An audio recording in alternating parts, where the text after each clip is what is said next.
All right, Alexander, let's talk about Blinken's visit to China and the viral moment that is being shared all over social media is the person that came to greet Blinken at the airport, and it is fun to see that video. It's gone viral and everyone's joking about it, but it does show a lot.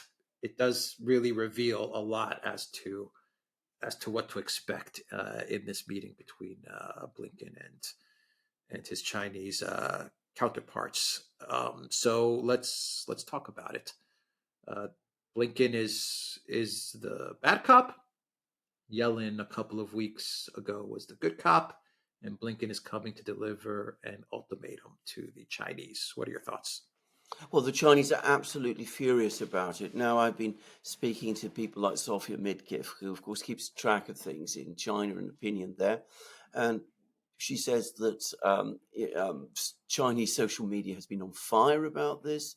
The Chinese media generally has been on fire about this. I've seen echoes of this in Global Times and others.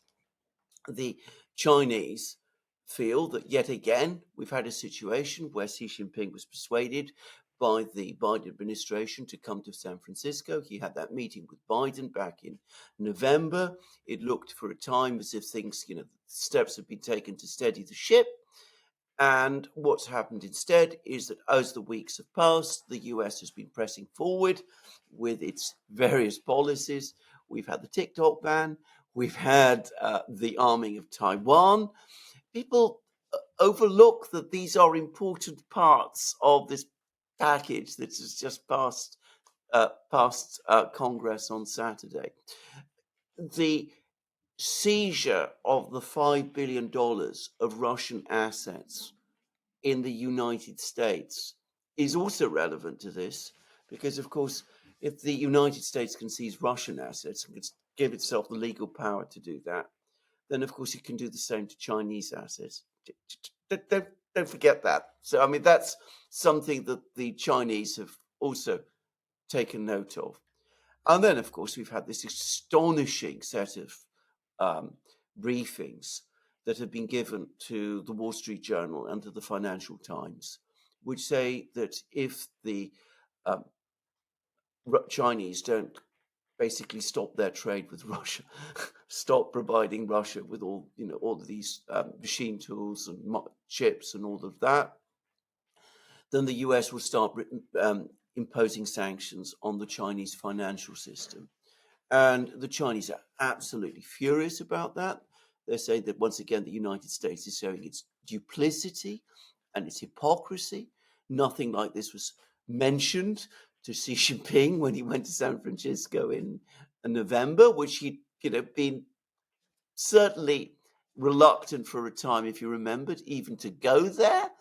But the Americans have sweet-talked the Chinese, and now they're coming back and they're making all these threats. And the Chinese are making it very clear that if Blinken does indeed come along with these threats and these demands and this kind of ultimatum, then the Chinese are not going to accept it. They're going to push back. There's even apparently comments on Chinese social media asking why Blinken was allowed to come to China at all. That after those briefings that appeared in the Wall Street Journal and the Financial Times, China should have withdrawn the invitation. So, that's the kind of mood that there is in China at the moment. And the fact that he's not been well received at the airport is a minor thing. The fact that Xi Jinping appears to be on a tour to Chongqing in the far west of China, which presumably means that he isn't going to be in Beijing to meet Blinken. I don't know whether a meeting with Blinken was ever planned. Well, that might also be interesting too. But on top of all of that, the Chinese have now issued a 3,000-word position paper setting up where they want relations with the US to go. And it is clearly intended to put the Chinese in a position where when they meet with Blinken, they're able to go on the attack. And that's presumably what's going to happen. This is going to be a very, very stormy and angry meeting between the Americans and the Chinese. All right. So you've mentioned in a past video how the trade with Russia narrative is the cover story. The real reason for this trip and this ultimatum from Blinken and the Biden White House is to basically tell China to knock it off with BRICS, knock it off with the SCO, all of your alternative financial systems and your alternative institutions and the multipolar world, knock it off or else. Uh, how does China react to that? I imagine that even if China gives an inch of ground, they've lost this game of chicken. That's really what we have going on here. It really is a game of chicken. It's the U.S. saying, "I dare you. I'm coming to China, and I am daring you to go against us, to Well, not listen to us, and to go your own way, and do all these things that you're doing. I dare you to go ahead and do that. And if you do that, then we're going to unleash sanctions hell on you." What is going to be the Chinese reaction? well, And the this Chinese. and this just a quick note. This also is relative to TikTok, because TikTok in a way is the Biden White House saying either sell us TikTok, divest from TikTok, or we're shutting it down. And if China does divest from TikTok, then the U.S. is going to ask for more and more and more from China. So there's a lot of moving pieces here with this game of chicken. The Chinese are not going to give an inch, and they've already said as much. I mean, they understand fully well that this business about the Russia-Chinese trade, the scale of which, there's a good article actually about this in the Financial Times, the scale of which anyway is overstated, actually. I mean, it's risen an awful lot, but it's risen to the level that you would expect between two such big economies. China-Russia trade was artificially low for a very, very long time because the Russians preferred to trade with Europe. Now that that's ended, it's basically Chinese-Russia trade is rising to its natural level, and that's I mean that's all that there is to say about that. Obviously, the Russians are able to buy chips and machine tools from China, and they will continue to do so, but lots of countries buy chips and machine tools. There are lots of these things. The Russians can make machine tools themselves. They've got a major increasing their machine tools industry very fast.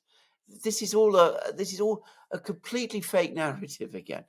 It's a narrative constructed to justify sanctions.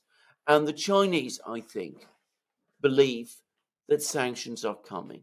You remember, was it about a year ago when the US began to sanction Chinese officials? That was the time when we coined the expression, the escalatory escalator, that the Americans were starting a sanctions to start sanctions. And from that moment on, the sanctions would get stronger and stronger. Now it looks like they're going to start sanctioning Chinese banks, which the Chinese expect to happen. I mean, I think, their assumption that that's inevitable now. So what the Chinese are going to do is a number of things. Firstly, they're stockpiling. They are buying gold. They are buying every conceivable thing that you can buy that their economy would need for the next year or two, commodities. That's why prices of commodities are rising and rising so fast. Secondly, they're going to get closer to the Russians because it makes sense, because Russia is their way of applying pressure on the Americans. That's the second thing. And the third thing they're going to do is they're going to push on even harder, building up those global and financial trading systems that they have been talking about. And we've just heard news that Xi Jinping intends to attend the BRICS summit in Kazan, where the paperwork in Russia, where the basic outlines of this plan are going to be put together. So that's what's going to happen. And I think the Chinese feel both incredibly angry because, again, they feel that they were deceived by the administration back in November at the San Francisco summit. But I think they also feel confident that over time they can win through. What about the 8 billion to Taiwan? Oh, that's Is the Biden White House, is that their way of putting pressure or exerting leverage over China as Blinken goes I, to China for meetings? I think this is part of an overall plan to create a militarily strong Taiwan, which the Biden administration believes can resist China. I think it is as I think it is as ambitious as that. I don't think this is just a mechanism for pressure. I think the long-term plan is uh, to have Taiwan declare independence from China, secede from China. It's going to be protected by the US fleet. It's going to have powerful armed forces.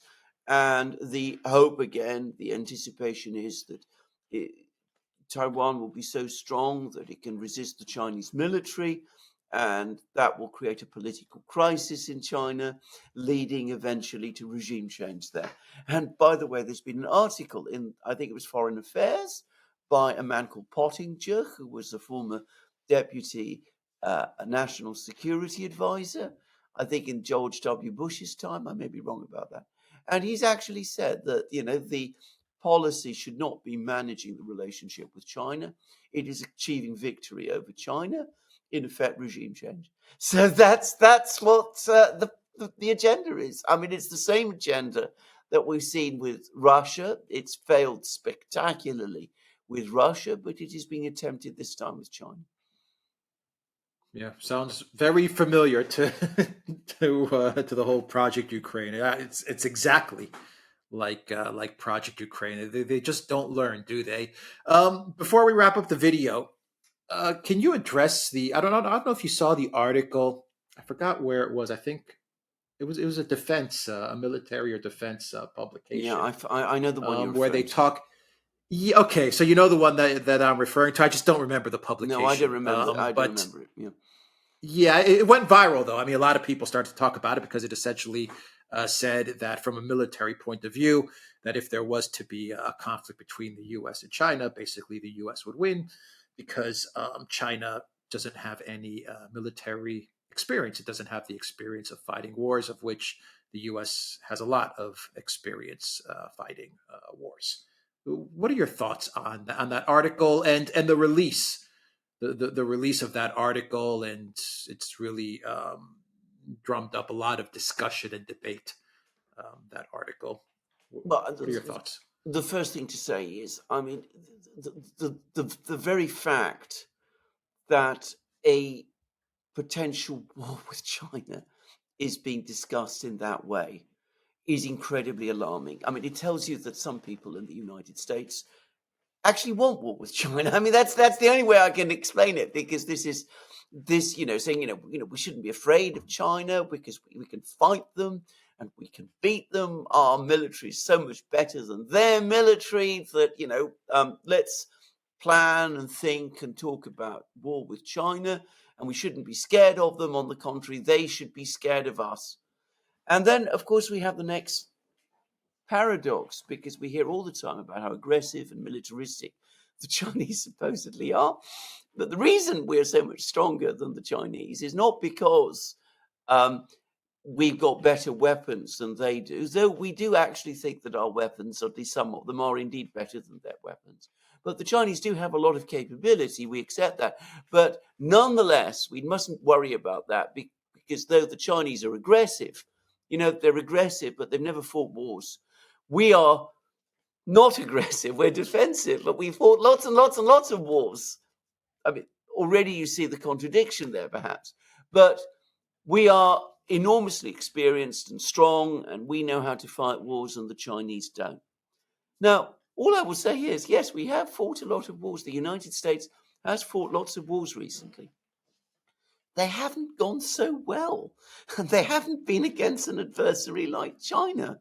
And the nearest approximation to a war that the United States, well, it hasn't exactly fought it, but it's fought it through a proxy against a peer adversary, is the war against Russia in Ukraine. Very different type of war, I suspect, from the one that would be fought in the Pacific.